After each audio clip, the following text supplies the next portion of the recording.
أنا لفترة كبيرة كانت حدودي مخترقة، فكانت بتقرب مني ناس مؤذية أو مستغلة، أو يكون الإيجو بتاعه في حبة طمع، أنانية، حب ذات بزيادة، أناني، فبيجي على حساب الناس غيره. ف...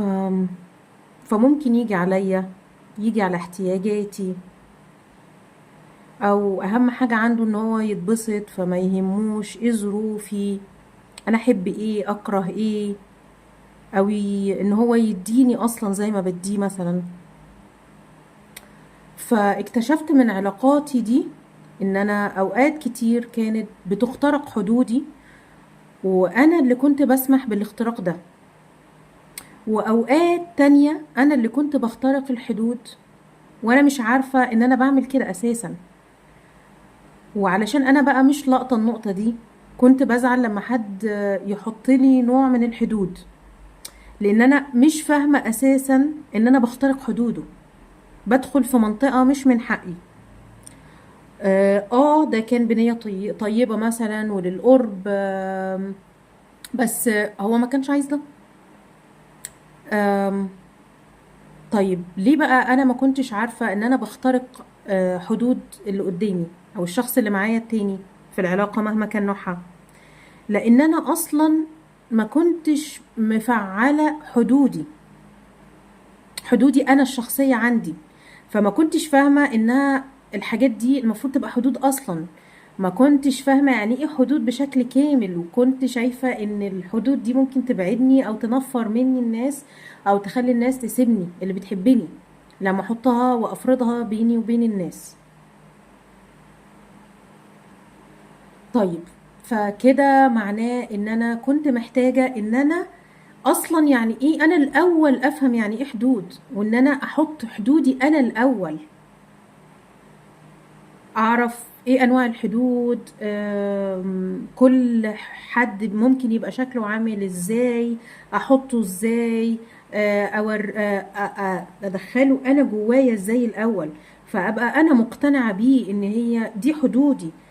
فانا بطلعها وبحط الحدود قدام عيني وبحددها كلها، ببتدي اقنع نفسي بيها وبزرعها جوايا واملى نفسي بيها، وان انا اتعامل بيها مع نفسي انا اساسا، وبعد كده ابتدي اصدر طاقتها للناس من بره. يعني انا لما ابتدي اعملها مع نفسي من جوه واحطها لنفسي، فهبتدي الفايبس بتاعتي من جوه وطاقتي تتظبط مع الحدود دي، فابقى مصدقاها اكتر، فتطلع الفايبس دي للناس اللي بتعامل معاها، فساعتها بقى ابتدي اوريهم الحدود دي فعلا، عشان تبقى ماشية مع الطاقة، ما يبقاش في معاندة ومكابرة وخناقات قوي مع الناس علشان الحدود دي تبقى مفروضة بيني وبينهم. فوقتها هيقدروا يفهموا حدودي دي بشكل اسهل، يقدروا يحترموها، يقدروا يعملوا بيها. وكل ما ده اتعمل مرة واتنين وتلاتة ان انا احط حدود لحد وان هو يحترمه، فيتزرع جواه اكتر ان الحدود دي من حقي، ان الحدود دي بتاعتي، وان انا اصلا اللي انا زرعاها وانا اللي محدداها من قبليها جوايا، وفعلتها اصلا جوايا وابتديت اعكسها بعد كده على اللي بره. فالناس ابتدت تتقبلها. فلما اعرف ايه هي الحدود، ايه هي انواعها، وكل حد انا كنت ببوظه ولما بسمح لحد ان هو يخترقه، او ان هو ان انا اخترق بقى حد من حدود حد تاني انا بتعامل معاه، ف فان انا ابتدي افعل الحدود دي بقى، ان انا ابتدي اعمل عكس اللي كنت بعمله مع نفسي ومع غيري. وان حدودي لو واضحة ليا وبعمل بيها هتبقى واضحة للناس كمان حواليا، هيعملوا بيها. حتى لو هما ما بيعملوش كده مع الناس التانية هيبتدوا يعملوا ده معايا، الحدود اللي انا محدداها دي.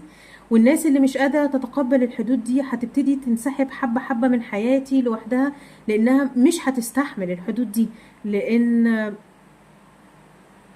لان مع الوقت الفايبس اللي جواك بتتظبط لما بتفعل الحدود دي، واللي بره حواليك بيبتدي هو كمان يتظبط، فبتبتدي تصدق بنسبة كبيرة جدا قريبة من 100% ان ده حقك، وان اللي مش عاجبه ان اللي عاجبه عاجبه واللي مش عاجبه هيمشي لوحده، لان هو مش هيستحمل ده.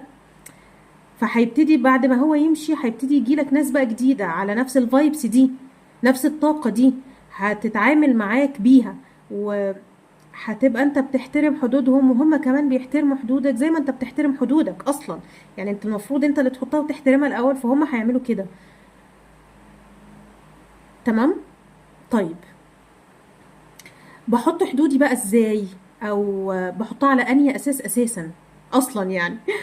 تعالوا اقول لكم عن تجربتي انا في وضع الحدود بيني وبين الناس اللي بتعامل معاهم. بعد علاقات كتير انا مريت بيها، ومش مقصود بالعلاقات هنا علاقات الحب، انا بتكلم عن كل اشكال العلاقات اللي منهم علاقات الحب.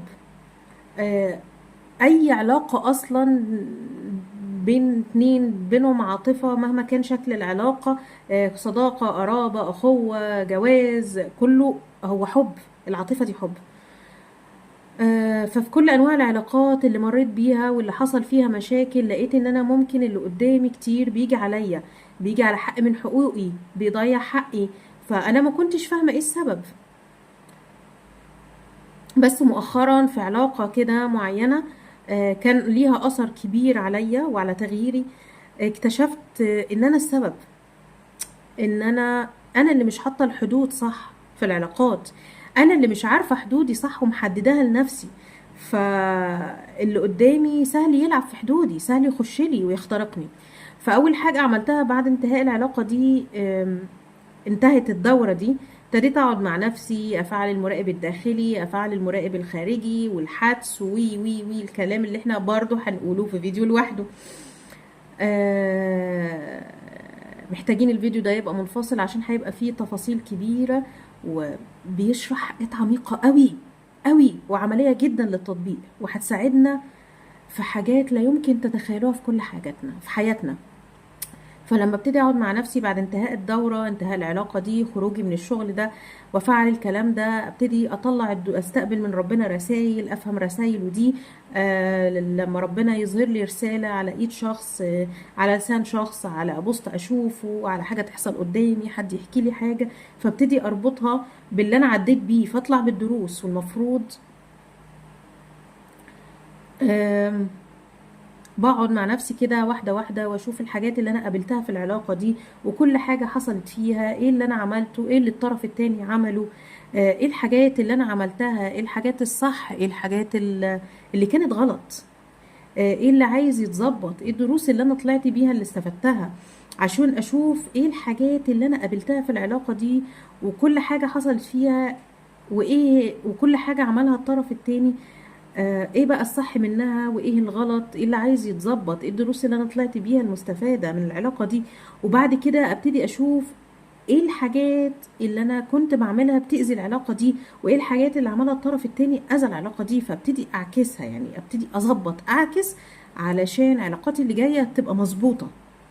فابتديت امسك ان كل حد من الحدود دي، امسك كل حد من الحدود دي بعد ما عرفت اصلا هي ايه الحدود الشخصية، وابتديت امسك كل حد من الحدود دي، وابتدي احدد ايه اللي انا عايزاه يبقى متفعل في الحد الفلاني، وابتدي انفذ ده واعمله خطوة خطوة.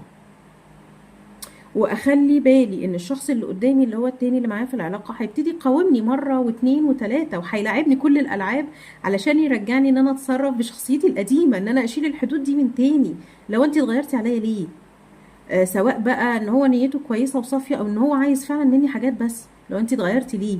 انت سحبتي نفسك مني ليه؟ سحبتي الحاجات الحلوه كنت بتدهني ليه؟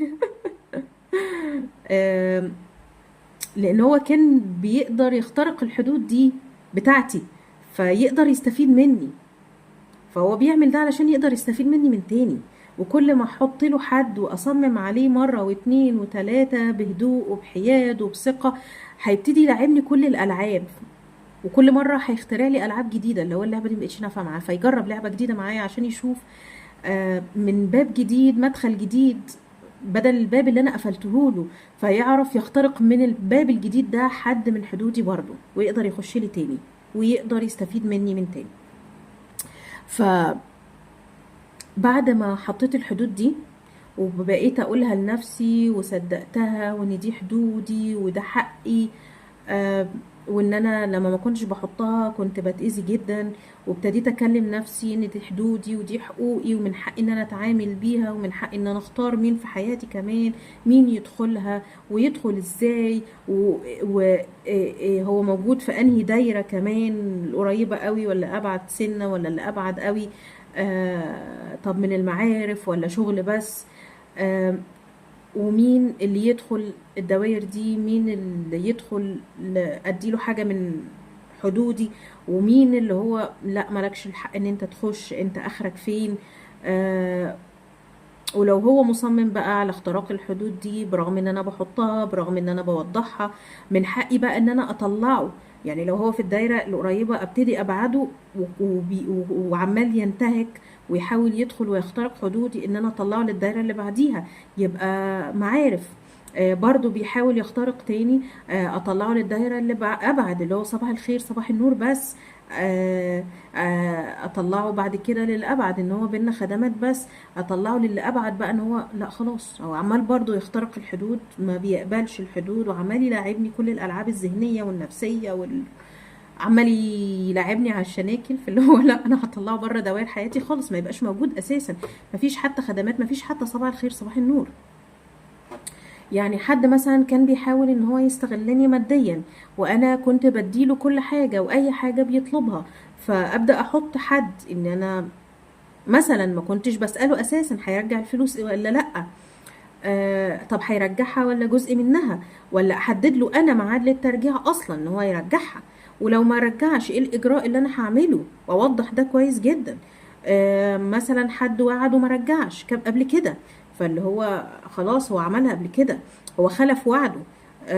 وما رجعش الفلوس، اطلعه بره الدايره القريبه الدايره ابعد، وابتدي احط له حدود جديده، حد جديد. ان انا اقول له مثلا ان انا عايزه كام بالظبط بالفلوس، عايزه جزء منها ولا كلها، واحدد ميعاد هاخدها امتى. فلو رجعها اصدقه واخليه في الدايره دي، ما رجعهاش لان انا طلعته بره دايره ومبينه له ان انا طلعت ليه، وقلت له ووضحت ان انا حطيته فين. فبرضه ما التزمش، التزم يبقى تمام خليه في الدايره دي، ما التزمش يبقى طلعه دايره كمان و... وما اديلوش اصلا. هو ورالك مره واتنين، فما تديلوش بقى بتاخد التالتة ليه، بيبقى الضرب اكبر. لحد ما يوصل نفسه بقى ان هو يطلع نفسه خالص من الدوائر، هو اللي عمل كده. طيب تعالوا نتكلم اكتر بقى عن موضوع الحدود الشخصية، وبأمثلة لكل نوع منهم، من تجاربه الشخصية بقى، ومن الحاجات اللي انا بسمعها، ومعظمها الحاجات اللي انا اصلا عشتها. وبأمثلة علشان نفهم بعض أكتر واحنا بنتكلم في ايه، وهي ايه الحدود، وازاي نفعلها وكده، وايه اللي ممكن نقابلها واحنا بنفعلها، او قبل ما نفعلها ايه اللي بيتعمل معانا، فنفهم الحدود دي. طيب، وحدودي اللي كانت مخترقة في العلاقات، وازاي ابتديت اشتغل عليها وافعلها. طيب، في حد من الحدود اسمها الحدود الجسدية. اول حد، الحدود الجسدية ان انا حتى بيننا وبين الجنس الآخر، بين الذكر والأنثى، وفي حدود كمان بين البنات وبعضها، إن أنا بتكلم عننا حتى إحنا كبنات. التلامس، السلام باليد، ان احنا لما اسلم على حد يبقى من بعيد بالمشاورة، ولا احنا ممكن نسلم على بعض، ولا احنا ممكن نحضن بعض. فدي داخل الحدود الجسدية. يعني مثلا الحدود الجسدية ان انا كبنوتة تيجي بنوتة تانية تسلم عليا، معرفهاش اصلا، دي اول مرة ان انا اشوفها، فتيجي تسلم عليا بالايد وتحضني. كان بالنسبة لي قبل كده عادي، وكنت شايفة ان هو عادي. فانا كنت بعمل ده لان انا مش فاهمة ان هو ممكن اللي قدامي ما يبقاش قابل حاجة زي كده، وان هو حاطط حدود معينة حتى في السلام. انا كنت شايفاه حب وحميمية. فلما لقيت ان هو حد مش قادر يقبل ده، لان هو حاطط حدود معينة للتعامل الجسدي، للحدود الجسدية. فاللي هو فيها ايه يعني لما انا كنت لسه متعرفة عليكي جديد، وعادي ان انا بسلم عليكي بالطريقة دي. ف فلما اتحط لي الحدود دي من ناس انا ما كنتش فاهمه، كنتش مستوعبه، لان انا اصلا مش حاطه الحدود دي.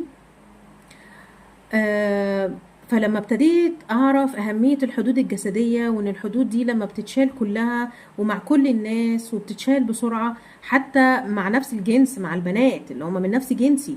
ف ففي حد مثلا اتعرفت عليه النهارده وقعدنا واتكلمنا مع بعض وهزار وضحك، بس انا روحي بتقولي ان انا الحد اللي بيني وبينه ان احنا نقوم نسلم على بعض بالايد بس، مع انها بنوته برضو زيي. وكل ما ابتديت ابني الحدود بقى مع نفسي انا، لقيت روحي بتقولي ان انا في حدود معينه انا مش مفعلاها في الحدود الجسديه. ان انا احترم نفسي واحترم حدود الناس كمان اللي حاطه الحدود الجسديه دي واللي مفعلاها. فعلشان احترمها بنفذ الحدود اللي هو طالبها، وبخلي اللي قدامي يشوف وانا بنفذها، وبتصرف وبنفذها بمشاعر حيادية.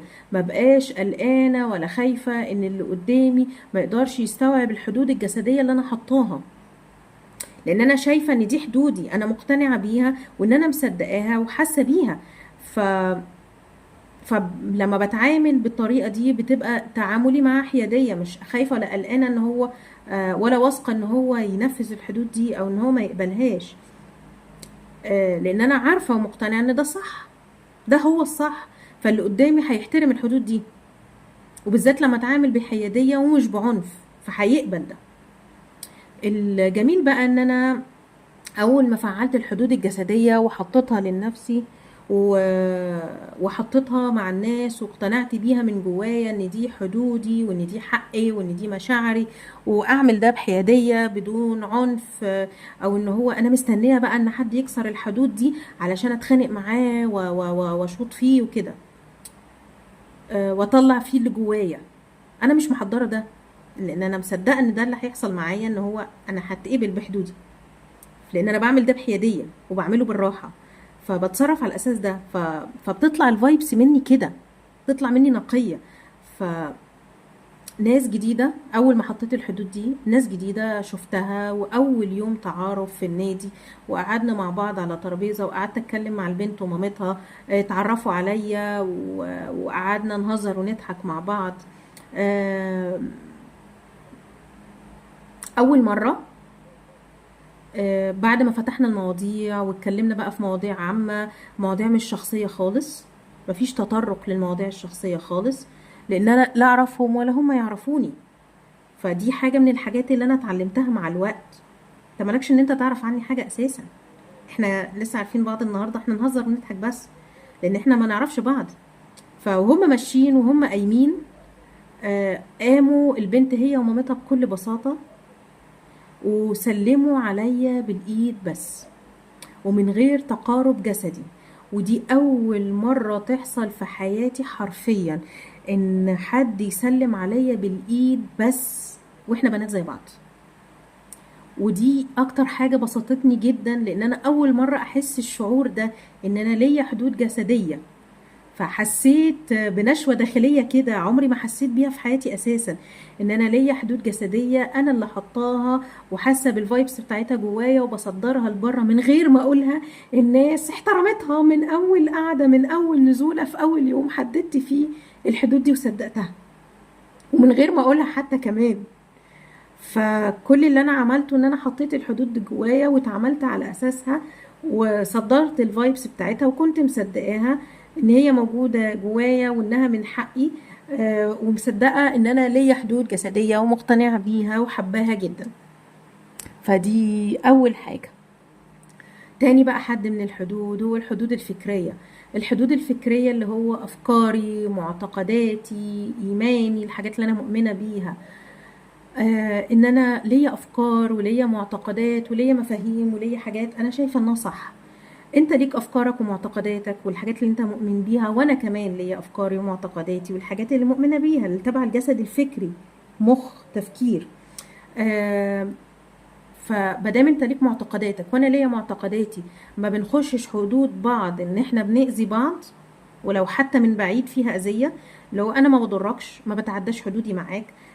احنا بنتناقش، بنسمع بعض، بس مش معنى ان انا افكاري مختلفة عنك او معتقداتك مختلفة عني ان احنا نأذي بعض، او ان احنا نتهم بعض، او ان احنا نحكم على بعض بدل ما بتأذينيش وما بأذيكش.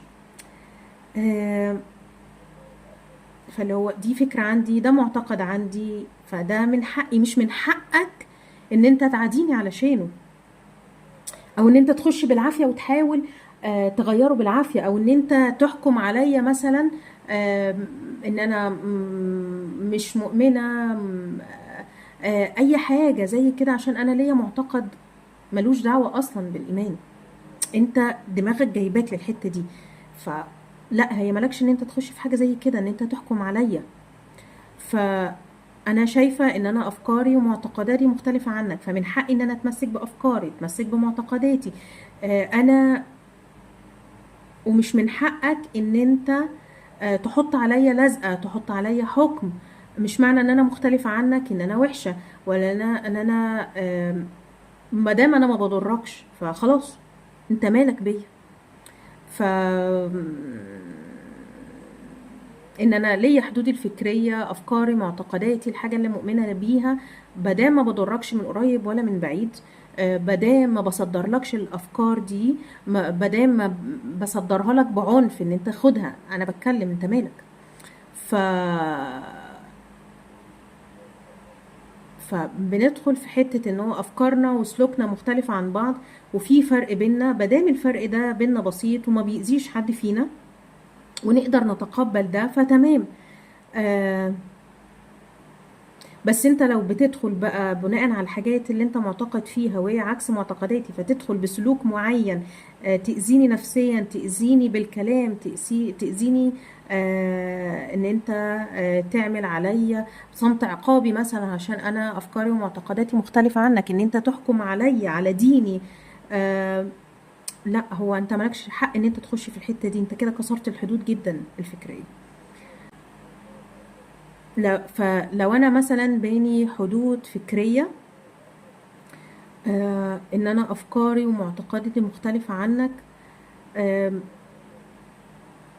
فانا مثلا عرفت حد قربت منه بقى صاحبي، بس هو بيشتم شتايم بالنسبة لي شديدة صعبة مثلا، او هو بيشرب حاجة فانا ما بشربش، او انا ما بشتمش الشتايم دي، بيعمل عادة سيئة جدا ممكن يكون بيتفخر بيها او بيحكيها او بيعملها قدام الناس، او انا شايفه بيعملها وما بيقوليش حتى اعمليها، بس هي القضية ان هو هنا هيبقى الغلط في ان هو ممكن يجرك لحاجة زي كده، لو قالك اعمل، ولو ما قالكش اعمل هتبتدي تشوف ان الحاجات دي عادي، السلوكيات دي عادي، العادات دي عادي، فهتبتدي تعملها او تشوفها ان عادي، فهتتجر ليها حتى لو ما قالكش جرب اصلا، حتى لو ما قالكش اشتم، انت بقيت تسمع شتيمة بودانك فبقت عادي بالنسبة لك، فمسيرك تنطقها وعلى الاقل هتستصيغها عادي. ف فده من الحاجات المهمة جدا في حفظ الحدود الفكرية. بعد كده بقى في الحدود النفسية والعاطفية. الحدود النفسية والعاطفية ان انا المشاعر الحميمية، الحاجات اللي تخصني، الحاجات النفسية، الحاجات العميقة، الدواخل بتاعتي، آه بيتي الداخلي بنسميه البيت الداخلي. فان انا من حقي ان انا اشارك ولا ما اشاركش، اشارك قد ايه، اشارك مين، فين، انهي وقت، كله ولا جزء منه، حبة صغيرين ولا كتير، ادخل لانهي عمق، ان انا اشارك مشاعري او الحاجات اللي تخصني نفسية مع ناس في مواقف معينة وبطريقة معينة وبشكل معين ووقت معين، دي من حدودي النفسية والعاطفية اللي انا بحددها. أم، يعني ايه؟ على حسب، بحددها ازاي؟ على حسب الشخصية اللي قدامي، على حسب قربها مني. وقتها اقرر انا عايزه اشارك ايه معاها، ايه هي حدودي النفسيه معاها. اتكلم معاها عن مشاعر سطحيه بس خلال يومي، اللي هو انا زهقانه النهارده، انا متوتره شويه، الشغل ضغطني شويه، ولا اللي هو الحاجه اللي انا حاسه بيها دلوقتي بس، ولا ما اتكلمش في النقطه دي اساسا كمان، انا حر. حد تاني العلاقه بيني وبينه اعمق شويه، فممكن اتكلم معاه فايه اللي ممكن يكون مزعلني حبه. حد من اصحابي مش قريب مني قوي عمل حاجه ضايقتني، او فاحكي له مثلا حاجه حصلت في الشغل مزعلاني مثلا، بس بدون ما تكشفني مثلا. ف فده حد اعمق شويه علاقتي بيه، فممكن اتكلم معاه في حاجه زي كده مثلا. حد تاني علاقتي بيه ممكن تكون اعمق شويه اكتر كمان، فممكن اتكلم مثلا حاجه حصلت في البيت تخصني مضايقاني من حد من اخواتي. ممكن تكون حد علاقتي بيه اعمق كمان حبه، فاتكلم معاه في حاجه تخصني انا نفسي شخصيا عايزه اغيرها فيا، اتناقش معاه مثلا في الحته دي. في ناس بقى بتكسر الحدود اكتر وتخش بقى تتكلم عن صدمة هي عايشاها، حاجة عاشتها زمان وهي صغيرة، عندها حاجة وجعاها قوي في حياتها مش قادرة تتخطاها، ذكريات سيئة، بس حاجة زي كده بتكسر الحدود قوي.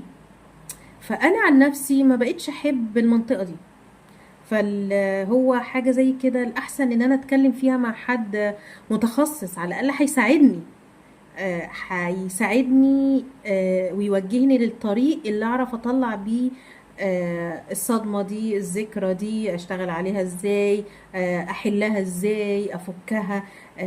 حاجة انا مثلا مش عارفة اعملها ازاي في حياتي، في شغلي اتقدم في حياتي ازاي في نقطة معينة، فاروح لكوتش مثلا، اعمل كوتشنج. فمساعدته ليا هتكون اعمق، هتساعدني فعلا، مش هتبقى مجرد فضفضه ورغي ومشاعر بتطلع على السطح فبتوجعني اكتر، وممكن تفتح كمان صدمه للي بيتكلم معايا على فكره جدا. لان احنا بنيجي مرايات لبعض. فان انا اقعد مع حد قريب مني، اخويا، صاحبي، واتكلم معاه في حاجة زي كده، مش هتبقى مجرد فضفضة، دي فيها كسر حدود وفيها فتح الصدمات لينا احنا الاتنين، لانها بتدخل لحتت عميقة قوي قوي قوي جوه النفس. في حدود في الوقت والمجهود والساعة الفكرية. الساعة الفكرية بتاعتي دماغي مش قادرة تشيل قد ايه، فاللي هو وقتي، مجهودي، تفكيري، آه، ان حد يستغلهم لصالحه هو بس، بدون ما يبص لصالحي انا، فده كسر كل الحدود في الوقت والمجهود والسعة الفكرية. آم، انت خلال اليوم بيبقى عندك وقت ومجهود وتفكير، طاقة معينة حاطط فيها الحاجات دي، فاللي هو انت طاقتك 50% مثلا في الحاجات دي. فلو انت اي حد بيحتاجك في اي حاجة بتطلع ليه من الوقت والمجهود والساعة الفكرية بتاعتك، فيطلب منك حاجة واحدة، وتروح لحد تاني يطلب منك حاجة تانية، وحد يطلب حاجة تالتة، او واحد يسحب منك كل حاجة، يسحب منك كل طاقتك، تفكيرك، مجهودك، ساعتك الفكرية، يسحبك جامد، يشفطك يعني. فلا تلاقي لنفسك وقت، ولا تلاقي لنفسك مجهود، ولا قدرة على التفكير، ولا اللي انت تشتغل اصلا، ومجهودك العضلي كمان يضيع. الحاجات دي كمان بالذات الساعة الفكرية لما بتتاكل مجهودك حتى العضلي، انت مش قادر تتحرك، انت مرهق جدا. ف فمقدار ساعتك الفكرية وان انت تحرقها بيأثر على قدرتك الجسدية كمان، ان انت تقوم بقى تتفاعل مع الحياة، تتفاعل مع الناس اللي حواليك، تحقق احلامك، تشتغل اصلا. فما بيبقاش عندك لا وقت ولا مجهود ولا تفكير لمسؤولياتك اليومية، ولا لأحلامك، ولا لشغلك، ولا اللي انت بتسعى ليه، ولا اللي انت تعمل حتى مسؤولياتك، ولا حاجات بسيطة، ولا الحاجات اللي المفروض حتى تعملها او اللي انت محتاج تعملها. فهتبقى كأن انت مكرس نفسك وحياتك لمخلوق تاني ربنا خلقه زيه زيك، المفروض هو راكن مجهوده ووقته وساعته الفكرية، وبيحرق بتاعتك انت، بيحوشهم تقريبا. فبتبقى انت بس بتديله احتياجاته، ما بتاخدش منه حاجة. حد مثلا طالب منك خدمة تعملها له، تجري تعملها له. لو حد تاني طلب منك تتكلم معاه، فتروح تنزل وتتكلم معاه وتعمله ده. حد تاني مخنوق وعايز ان انت تروح تقعد معاه ساعة وساعتين ثلاثة، فتعمل ده. حد بقى محتاجك لمشوار، تنزل تشتري معاه هدوم، فتنزل تعمل معاه ده. فتيجي كده اللي هو انا تبص لنفسك، انت فعليا ما بتعملش اي حاجة لنفسك. ولو جيت تعمل لنفسك، انت وقتك محروق، مجهودك محروق، ساعتك الفكرية محروقة. لو عندك لسه وقت ومجهود، ما عندكش ساعة فكرية مش قادر تفكر، ما عندكش ساعة جسدية مش قادر تشتغل، مش قادر تتحرك. فلو حتى وفرت وقت ومجهود، انت مش قادر تعمل ده. ف... فلما تلاقي حد وكذا حد بيطلب منك حاجة، وانت مش محدد اولوياتك، مش مدي لنفسك الوقت ده، فبتتوه في وسطهم، بتتوه جواهم، بتنصهر معاهم، فما بتلاقيش نفسك اصلا، ما بتلاقيش نفسك وقت ولا مجهود. انت مش شايف نفسك اساسا. فلا عندك وقت ولا مجهود ولا تفكير ليك انت لحاجتك انت. فمش معناها ان انت ما تديش لا وقت ولا مجهود ولا تفكير للناس اللي حواليك وللناس اللي انت بتحبهم وبيحبوك زي ما بيدولك، زي ما بيدولك. لا، هو انت محتاج بس تملى نفسك الاول، تبقى محدد جدولك انت، الوقت بتاعك انت، المجهود بتاعك انت، التفكير بتاعك انت، اولوياتك، تحط في جدولك كل حاجة. آم، لكل حاجة انت محتاج تعملها خلال اليوم وخلال الاسبوع والشهر بعد كده كمان. ايه مهامك النهاردة؟ ايه مسؤولياتك؟ ايه الحاجات اللي انت هتحرق فيها وقت وتفكير ومجهود؟ ايه اولوياتك؟ ايه اللي انا نافع ان انا اعمله النهارده، نافع اخلصه مع الحاجات اللي انا محددها ليا انا دي. فبدل مثلا حد طالب يقعد معايا ساعتين او ثلاثة، بدل ما اقعد معاك ساعتين وثلاثة وانت بتحكي وبتتكلم، فانا نافع معايا وقتي ومجهودي وساعتي الفكرية ان انا اقعد معاك نص ساعة بس. او ممكن ان احنا بدل ما ننزل ونتكلم، نتكلم في التليفون ربع ساعة بس، انا اللي احدد. فانا عشان احدد هقدر اعمل ده ازاي؟ فمحتاج ان انا احدد الجدول بتاعي، احدد اولوياتي، اشتغل بيها واعملها بقى فعلا انفذها. وفي نفس الوقت اسأل انا نفسي، جسمي قادر يعمل ايه؟ دماغي قادرة تعمل ايه؟ مجهودي ووقتي قادر يعمل ايه؟ فاحدد ده علشان اقدر احدد مع اللي قدامي انا هقدر اسمعه قد ايه، هقدر اقعد معاه قد ايه، هقدر اعمل معاه ايه وما اعملش ايه النهارده. ف فقضية بقى ان ساعات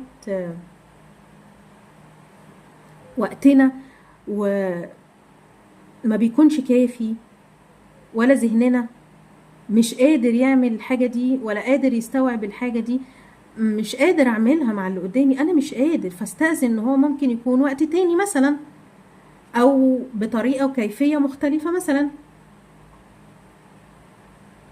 فانت بعد ما حددت اولوياتك هتعرف تدي ايه وازاي وفين. فتقدر تشوف الشخص ده اصلا بياخد بس وبيسحب طاقتك بس، وبيسحب كل اللي عندك بس، ولا هو كمان بيديك. فهتقدر تشوف تدي مين، تديله ايه، تديله ازاي، تديله فين، تديله امتى. ولو اديته هتديله قد ايه، مجهود بس ولا وقت بس ولا الاتنين، ولا تسمع له، ولا تفكير كمان، ولا ما تدلوش حاجة اصلا. اخر بقى حد من الحدود هو الحدود المادية والمالية. انا حطيتهم الاتنين مع بعض، ممكن نتكلم مع بعض عليهم. بس في ناس بتبقى حاطة حدود مالية بس، وناس حاطة حدود مالية بس، مادية قصدي بس، وفي ناس حاطة مالية بس، وفي ناس حاطة الاتنين. فهنتكلم عليهم في نقطة واحدة وفي جزء واحد، وهنفرق بينهم عشان نفهم يعني ايه مادية ومالية. الحدود المادية والمالية بقى دول بقى ممكن نحطهم مع بعض. ان حد يسأل عن المال بتاعي، بيجي لي كام، بقبض كام، بصرفه ازاي. الحدود المادية بقى دي حاجة، المال مال بقبض ورق. المادية دي حاجات ممسوكة كده، حاجات أدوات بستخدمها، مثلا حاجات ربنا مدهاني كنعم موجودة في أرض الواقع. كاميرا مثلا، لابتوب، كتاب، قلم يا سيدي، قلم حتى. الحاجات دي اسمها حدود مادية، مادة، حاجة أنا ماسكها. لامسها. اي حاجه انا بستخدمها متاحه ليا. اللي هو انت صاحبي وحبيبي وكفاءه، محدش قال حاجه، بس مش معنى كده ان مواردي الماديه والماليه الاتنين يبقوا مفتوحين ليك او حاجه فيهم ومعروفه ليك. مفيش مثلا ورق يضمن حقي بيني وبينك. آه لو ما بديش لنفسي وبملى كوبايتي الاول واللي انا محتاجاه، واعرف ايه اللي ممكن اطلعه وايه ما اطلعوش اساسا لاي حد خالص، ايه اللي ابينه وايه اللي ما بينوش خالص، مين ابين له جزء اكبر، مين ابين له جزء اقل، مين اديله اكتر، مين اديله اقل، مين ما اديلوش اصلا. ايه وممكن حاجات عندي لا بينها ولا اديها لاي حد في الارض اصلا، انا حر، دي حدودي بتاعتي. فان انا ما بسالش جسمي قابل يديله ايه ويديله ازاي، وما بررش ان انا مش عايزه اديك علشان مش قادر او مش نافع. لا، ما بررش، ما اديش مبرر، انا حر، انا مش عايزه ادي، انا حر. فدي حدود ماديه وماليه. طيب نوضح الموضوع اكتر بمثال عشان يكون مفهوم. المثال اللي انا قلته فوق، ان حد جاي يطلب مني مثلا فلوس، لو انا الموارد بتاعتي مفتوحه ليه فهو عارف انا بيدخل لي ايه، بيدخل لي كام، بيدخل لي ازاي، بيدخل لي امتى، قد ايه، يوم ايه في الشهر. فكده انا كل مواردي مفتوحه ليه، فحدودي الماليه معروفه، هو قاعد جواها اصلا. هو قاعد جوه الخزنه، قاعد جوه المحفظه. ف فيبقى عارف هو ممكن يطلب مني ايه وامتى وازاي وفين. ويا سلام لو كمان بيخترق الحدود النفسية، فعارف يدخل لي ازاي، يستعطفني ازاي، بظروفه بقى، بكلام، برمي كلام حب، مش هتفرق، لو بيعرف يلعب نفسيا. فكده هو بيكسر الحدود المالية بتاعتي. فأنا بقى بحب نفسي، ابتدي احط حدود بيني وبينه في الحتة دي. اسأل جسمي هو عايز ايه، عايز يدي ايه وما يديش ايه، يقول ايه وما يقولش ايه، ايه حدوده.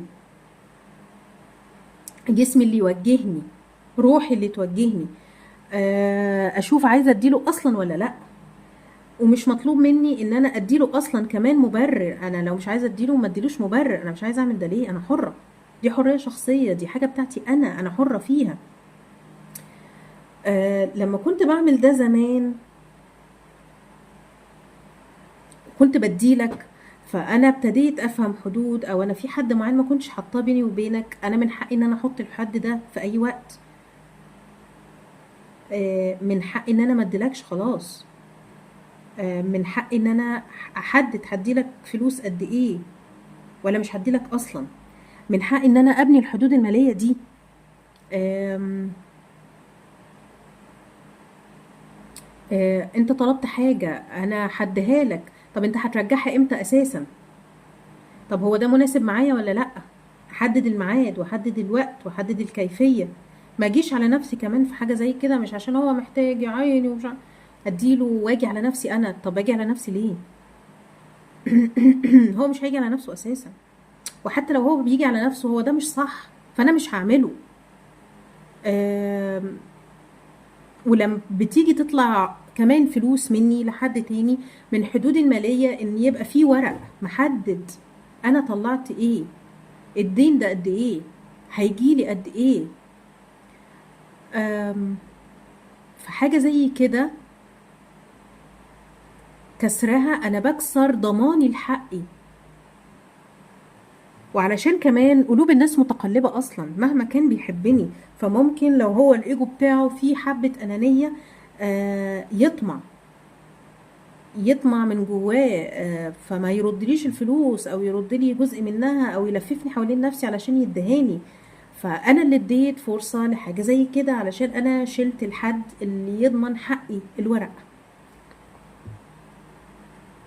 في ناس بقى بتخاف تحط الحدود دي مع الناس اللي حواليها والناس اللي بتحبهم، علشان هي خايفة ان الناس دي تخرج من حياتها. هي القضية بقى ان انت لما بتفعل الحدود دي الناس بتبتدي تبعد عنك وقتها، فبتبقى يا الا مش عارفة تستوعب الحدود دي، فمع الوقت هتعرف تستوعبها وهتعرف ترجع لك وتعرف تتعامل معاك وانت تتعامل معاهم. في ناس بقى ما بتحترمش الحدود دي، هي اصلا كانت عارفاك وداخلة حياتك علشان محتاجة منك حاجة. آه، فلو الناس ما بتحترمش الحدود دي وابتدت تبعد، فابتدت تعالج الحاجة دي جواها وترجع لك من تاني، فهي كانت محتاجة هي تفهم بقى الحدود دي فتبتدي ترجع بعد ما تعالج المواضيع دي جواها. الناس بقى اللي هي كانت عارفاك كويس وعارفة ان انت مش حاطط الحدود دي بينك وبينها، فكانت بتعرف تستفاد منك، تاخد منك حاجة او تستغلك او انها تمارس عليك العيب اللي فيها ده، وانها تاخد منك حاجة هي مش بتاعتها اساسا. فوقتها وضع الحدود دي بيكشف الاصناف دي من الناس. آه، بيكشف لك الناس دي بوضوح، يعني هي بتبقى مكشوفة قدامك ومتعرية كده، ان هو انت حطيت الحدود بينك وبينه. فالحدود دي ابتدت تبعدهم عنك لان هم عايزين منك حاجة، وانت ابتديت تسحب ال الفوايد دي. ابتديت تسحب اللعب من ايديهم. فانت لما بتحط الحدود دي علشان استحقاقك عالي وعلشان كمان استحقاقك يعلى، فابتديت تحط الحدود دي، هي نفس الدايرة، نفس الاتنين بيزقوا بعض، الحدود والاستحقاق. يعني تحط الحدود فيتبني استحقاق، وتحط استحقاق فيتبني الحدود، الاتنين بيكملوا بعض. فلو حاجة منهم وقعت بتوقع التاني.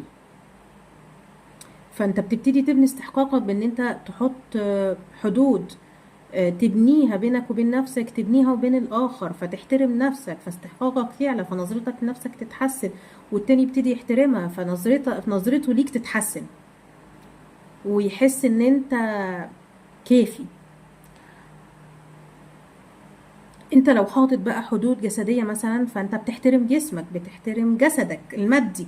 لو انت حاطط حدود نفسية فمعناها ان انت بتحترم مشاعرك، بتحترم عواطفك والحاجات اللي انت مريت بيها واثرت فيك وفي جسدك المشاعري.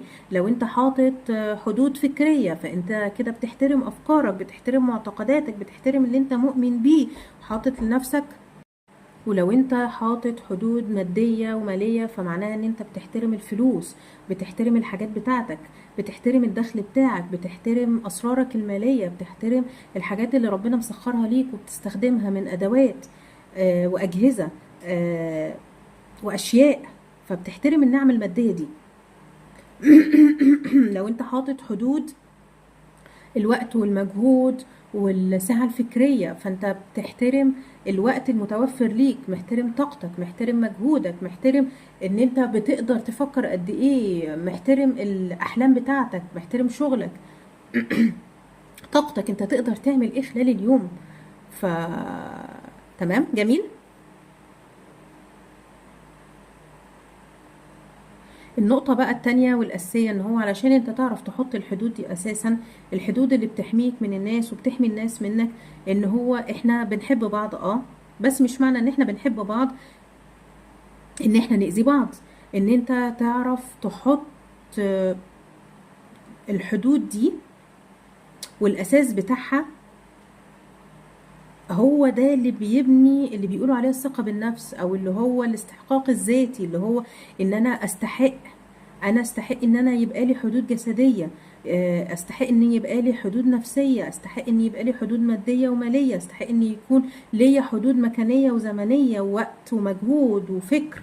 استحق ان يكون عندي ان الحدود دي تكون بتحميني، ان انا بحترم نفسي، انا بحب نفسي، انا استحق، انا ده حقي، دي مشاعري، دي افكاري. اللي هو انا لما ابقى زعلان، ان مش من حقك ان انت تقل مني، ان انت ما بتحترمنيش، ان انت تكلمني بطريقه بايخه، انت كده بتخترق حدودي النفسيه. ان انت بتطلب مني حاجه وانا مش عايزه اديها لك، فانت تضغط عليا نفسيا ان انت هتسيبني، او ان انت تغير معاملتك معايا في العلاقه، او ان انت تعمل عليا صمت عقابي، او ان انت تعمل نفسك مقموص عشان ادي لك الحاجه دي. فانت كده بتخترق حدودي النفسيه. ان انت تسيبني وتمشي، ده برضو بتخترق حدودي النفسيه والعاطفيه، انت بتضغط عليا. ان انت آم، انا بحب نفسي وبحترم نفسي وبقدر نفسي، فمش هسمح لك ان انت تعمل معايا حاجه زي كده. زي ما انا بحترمك وبحترم حدودك ومش هعمل كده معاك، فكده ده استحقاق ذاتي عالي، فانا كمان من حق الاستحقاق الذاتي.